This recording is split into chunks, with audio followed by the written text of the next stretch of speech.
अगर तुम अपनी दुनिया को बदलना चाहते हो तो उसका सिर्फ एक तरीका है, अपनी नजर को बदलो। ये दुनिया तुम्हें वैसी नहीं दिखती है जैसी कि ये दुनिया है।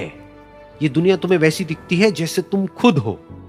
जिसकी नजर जैसी है उसके लिए ये दुनिया वैसी ही है।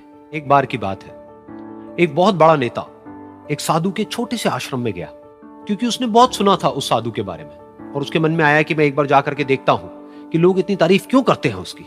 तो जब वो उस आश्रम में गया तो वहां पर एक छोटा सा कमरा था जहां पर एक कालीन बिछा हुआ था।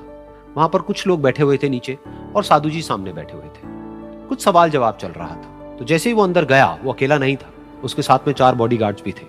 और उसको ये आदत थी कि जहां पर भी वो जाता था लोग अपनी जगह से खड़े हो जाते थे, उसकी तरफ देखते थे, हाथ जोड़ते थे, अपना सर झुकाते थे। लेकिन यहां पर ऐसा कुछ भी नहीं हुआ। साधु ने उसकी तरफ देखा तक नहीं, क्योंकि वो साधु किसी के सवाल का जवाब दे रहे थे। लेकिन नेता को इस बात पे गुस्सा आ गया। नेता को लगा कि ये मेरी बेइज्जती है। तो उस नेता ने साधु की बात को बीच में ही काटते हुए थोड़ा गुस्से से कहा, मैं आपसे कुछ कहना चाहता हूं। साधु ने उसकी तरफ देखा और बोले, आप थोड़ी देर रुकिए, पहले मैं इनके सवाल का जवाब दे लूं, उसके बाद में मैं आपसे बात करूंगा। तब तक अगर आप चाहें तो आप बैठ सकते हैं। बस साधु का इतना कहने की देर थी। नेता का चेहरा गुस्से से लाल हो गया और फिर उसने अपना सारा गुस्सा उस साधु के ऊपर निकाल दिया। अभी तक वो नेता बहुत ही तमीज से बात कर रहा था, यानी कि आप कह करके बात कर रहा था। अब वो तू तड़ाक पे उतर आया। नेता ने उस साधु को कहा, तुझे पता भी है मैं कौन हूं और तू किससे बात कर रहा है? साधु ने उसकी तरफ देखा और कहा, मुझे इससे कोई फर्क नहीं पड़ता कि आप कौन हैं, लेकिन आप जो कोई भी हैं, अगर आप चाहते हैं कि मैं आपके सवाल का जवाब दूं या आपसे बात करूं तो आपको कुछ देर रुकना होगा। और साधु के ये कहते ही नेता गुस्से से पागल हो गया और वहीं सबके सामने चीखने चिल्लाने लग गया, अब मैं तुझे तेरी असली औकात दिखाऊंगा। तूने मुझसे पंगा लेकर के ठीक नहीं किया है। तुझे पता भी है मैं तेरे बारे में क्या सोचता हूं। साधु ने फिर से उसकी तरफ देखा और बड़े ही प्रेम से कहा कि मुझे इससे कोई फर्क नहीं पड़ता है कि आप मेरे बारे में क्या सोचते हैं। आप जो चाहे वो मेरे बारे में सोच सकते हैं। फिर उस नेता ने बोला कि तू चाहे सुनना चाहता है या नहीं, लेकिन मैं तुझे बताऊंगा यही सबके सामने कि मैं तेरे बारे में क्या सोचता हूं। तू एक बहुत ही घटिया इंसान है। तू कोई साधु नहीं है, तू एक ढोंगी है, पाखंडी है, और यहां पर जितने भी लोग बैठे हैं उन सबको बेवकूफ बना रहा है। तेरा बस एक ही मकसद है कि इन लोगों की जेब में जितना भी पैसा है वो सब तेरे पास में आ जाए। तू अपने फायदे के लिए इन लोगों का इस्तेमाल कर रहा है और अब मैं तुझे नहीं छोड़ने वाला। तेरा पर्दाफाश करके रहूंगा पूरी दुनिया के सामने। लेकिन उसके इतना बोलने के बाद भी उस साधु के चेहरे पर हल्की सी मुस्कान बनी ही रही। ये देखकर वो और तिल मिला गया और उसने कहा, अब बहुत हुआ, अब मैं यहां 1 मिनट भी नहीं रुकने वाला। लेकिन अभी भी तेरे पास में मौका है। अगर मुझसे माफी मांगनी है या मुझसे कुछ कहना है तो कह सकता है। इतना सब होने के बाद भी साधु बिल्कुल शांत था और उनके चेहरे पर एक मुस्कान थी। उन्होंने अपनी आंखें बंद कर ली। फिर साधु ने अपनी आंखें खोली, हाथ जोड़े और कहा कि मुझे आपसे कोई गिला शिकवा नहीं है। मेरे मन में आपके लिए कोई भी गलत ख्याल नहीं है। जो भी आपने मेरे बारे में कहा वो आपकी अपनी सोच थी, तो मुझे आप में कोई भी बुराई नजर नहीं आती है। मुझे आप एक बहुत ही भले इंसान लगते हैं। और साधु के इतना कहते ही नेताजी का दिमाग 7वें आसमान पर पहुंच गया। उनके चेहरे पर एक अजीब सी खुशी थी, क्योंकि उस साधु ने वो ही कहा जो बाकी सब लोग उस नेता को कहते हैं। और वो खुशी खुशी उस आश्रम से अपने घर की तरफ चला गया और जा करके अपने पिताजी के साथ में बैठ गया। उसके पिताजी की आंखें बंद थी और वो ध्यान में थे। पूरी जिंदगी उन्होंने सिर्फ लोगों की सेवा करी और बदले में कुछ भी एक्सपेक्ट नहीं किया। तो थोड़ी देर बाद जब उन्होंने अपनी आंखें खोली और देखा अपने बेटे को अपने साथ बैठे हुए, तो उनके बेटे के चेहरे पर आज एक अजीब सी खुशी थी जो आज से पहले उन्होंने कभी नहीं देखी थी। फिर उसने एक एक करके सब कुछ बताया कि आज क्या हुआ, किस तरह से वो आश्रम गया, वहां पर क्या हुआ, उसने क्या कहा, उन्होंने क्या कहा।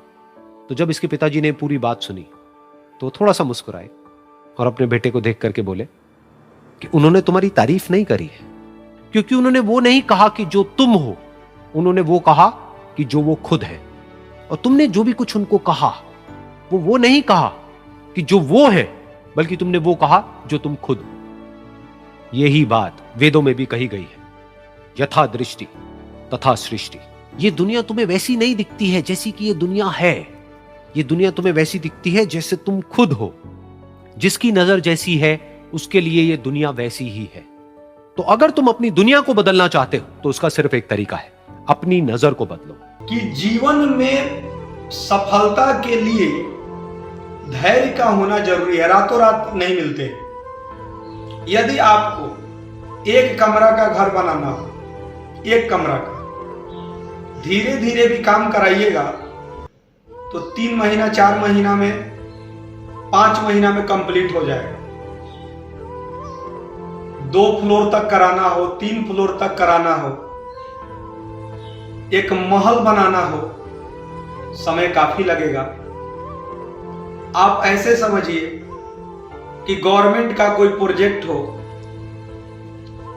एक गांव का कहीं पर सड़क बनाना हो, कम समय लगा। एक राज्य में मेट्रो का काम कराना हो, उससे कई गुना अधिक समय लगा।